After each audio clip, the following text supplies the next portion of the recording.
इस साल गर्मी का मौसम बहुत ज़्यादा तेज था। जंगल में चारों तरफ सूखे ही सूखे पड़े थे। हर डाल गर्मी की वजह से सूख चुका था। फल और ठंडा पानी मिलना तो मुश्किल ही हो गया था।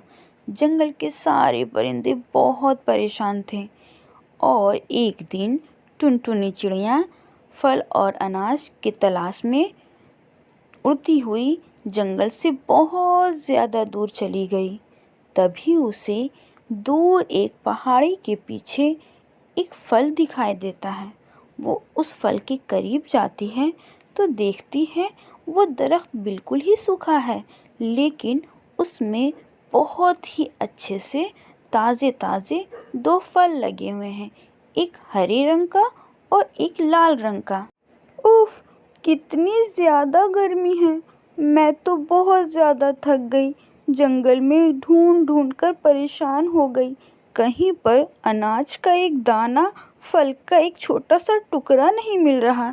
लगता है मुझे पहाड़ी के उस तरफ जाना पड़ेगा। शायद मुझे वहाँ कुछ अच्छा मिल जाए जिससे मैं अपनी भूख मिटा सकूं। ओहो, थैंक गॉड! इतनी ज़्यादा तलाश करने के बाद मुझे ये फल नज़र आए। लेकिन ये ऐसा कैसे हो सकता है? ये दरख्त इतना ज़्यादा सूखा हुआ है और इसमें दो फल लगे हुए हैं जो बहुत ही फ्रेश और ताज़ा ताज़ा दिख रहे हैं, और मुझे तो लगता है ये बहुत ज़्यादा टेस्टी होंगे। इतने ही देर में उस फल से आवाज़ आती है। वो जो हरे रंग का फल होता है वो मुस्कुराने लगता है और कहता है, हाँ हाँ, मैं बहुत ही ज़्यादा मीठा और बहुत ही ज़्यादा हेल्दी हूँ, तुम मुझे खा सकती हो। चिड़िया ये देखकर हैरान हो जाती है कि ये हरे रंग का फल मुझसे बातें कर रहा है, और वो कहने लगती है, अरे आप बात कर रहे हो? आपके अंदर इतनी ज़्यादा पावर, आप ऐसा कैसे कर सकते हो? यस डियर, मेरे अंदर ये पावर है कि मैं बातें कर सकता हूँ, क्योंकि मैं अच्छाई का फल हूँ। और ये जो तुम्हें रेड कलर का फल दिख रहा है ये बुराई का फल है, और जो भी कोई इस फल को खाएगा वो बुरा बन जाएगा, और जो कोई भी मुझे खाएगा वो अच्छा बन जाएगा। चिड़िया इस बात को सुनकर बहुत ज़्यादा खुश हो जाती है और पूछने लगती है, क्या मैं आपको थोड़ा सा खा सकती हूँ? आप तो अच्छाई के फल हो, आप तो बहुत अच्छे होगे, और मुझे पता है आप बहुत ज़्यादा मीठे भी होंगे। तभी वो फल कहने लगता है, हाँ हाँ बिल्कुल, तुम मुझे खा सकती हो। और उतने ही देर में वहाँ कालू कौवा भी आ जाता है और वो, ए चिड़िया, तुम इस फल को बिल्कुल भी नहीं खाओगी, ये फल मेरा है, मैं इसे खाऊंगा और सिर्फ मैं ही खाऊंगा, तुम जाओ यहाँ से, भागो। टुनटुनी कहती है, अरे अरे अरे, मैं कैसे भाग जाऊँ? मैं सबसे पहले यहाँ आई और मेरी नज़र सबसे पहले इस फल पे गई है, तो मैं इस फल को खाऊंगी, तुम बिल्कुल भी नहीं खाओगे। इन दोनों की बातों को सुनकर वो फल कहने लगता है, अरे अरे अरे, प्लीज़ तुम लोग लड़ाई मत करो, मैं कह रहा हूँ ना, मेरे अंदर बहुत ज़्यादा पावर है, तुम दोनों भी मुझे मिलकर खाओगे तब भी मेरी आकार, मेरी साइज़ बिल्कुल भी कम नहीं होगी, मैं और ज़्यादा बड़ा होता जाऊँगा।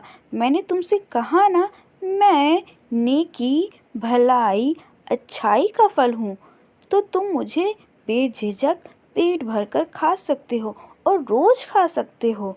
ऐसा सुनकर दोनों परिंदे, चिड़िया और कौवा, इस फल को पेट भरकर खा लेते हैं। वो फल सच में बहुत ज़्यादा ही यम और स्वीट था। इसके बाद दोनों परिंदे अपने अपने घर चले जाते हैं। रात के वक्त कालू कौवा अपनी बीवी गौरी कवि से कहता है कि आज मैंने इस तरह का फल खाया जो कभी ख़त्म नहीं होगा, कल मैं भी तुम्हें इस फल को खिलाने ले जाऊंगा। ऐसा कहकर वो दोनों सो जाते हैं। अगले दिन सुबह जब कालू कौवा अपनी बीवी गौरी कवि को लेकर उस दरख्त के पास जाने लगता है, तब उसे याद आता है कि मेरी एक बहन जो बहुत ज़्यादा भूखी है, क्यों ना मैं अपनी बहन को भी बुला लूँ और ये फल खिला दूँ, क्योंकि वो उस फल को खा चुका था जो नेकी का था, जो अच्छाई का था। तो इसकी वजह से कालू कौवा के अंदर बहुत ज़्यादा अच्छाई आ जाता है और वो अपनी बीवी गौरी से कहने लगता है, गौरी तुम जाओ, उस पहाड़ी के पीछे जो एक सूखी सी दरख्त है उस पर तुम्हें दो फल दिखेंगे, एक लाल कलर का और एक हरे कलर का, तुम हरे कलर वाला फल ही खाना क्योंकि वो अच्छाई का फल है। तो उसकी बीवी कहती है ठीक है, मैं जा रही हूँ, आप अपनी बहन को लेकर जल्दी आना। ऐसा कहकर कालू कौवा अपनी बहन को लेने चला जाता है और थोड़ी ही देर में वो अपनी बहन के साथ उस दरख्त के पास पहुँचता है और पहले से ही चिड़िया वहाँ पर चिड़िया भी उस अच्छाई वाले फल को खा रही थी। तभी वहाँ पर कालू कौवा अपनी बहन के साथ पहुँचता है। कालू कौवा की बहन चिड़िया से कहने लगती है, चिड़िया तुम कितनी देर से खा रही हो, अब तुम जाओ यहाँ से, अब हम इस फल को खाएंगे। चिड़िया इनकी बात को सुनकर मान लेती है और वहाँ से वो खुशी खुशी चली जाती है।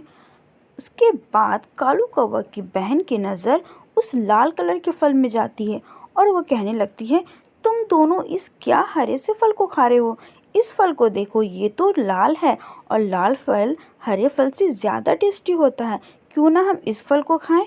और यहाँ पर कालू कौवा के दिमाग में लालच आ जाता है और वो लालच कर बैठता है। लाल वाला फल तो बुराई का था। जैसे ही ये तीनों उस लाल कलर के फल को खाते हैं, इनके अंदर बुराई आ जाती है और ये तीनों एक दूसरे से लड़ने लगते हैं। ए मैं पहले खाऊंगा, तुम बिल्कुल मत खाओ। नहीं नहीं भैया, मैं खाऊंगी, तुम बिल्कुल मत खाओ। अरे कालू कौवा, तुम अपनी बहन को भगाओ यहाँ से, मुझे खाने दो। ऐसा कहते हुए तीनों आपस में लड़ने लगते हैं और वो अच्छाई का फल साइड में इन तीनों को लड़ते हुए देख रहे थे। इन लोगों ने तो बुराई वाला फल खाया था, इसलिए अब ये लोग हर वक्त लड़ते रहेंगे। इस स्टोरी से हमें ये सबक मिलता है कि लालच बहुत ही ज़्यादा बुरी चीज़ है। Please subscribe my channel.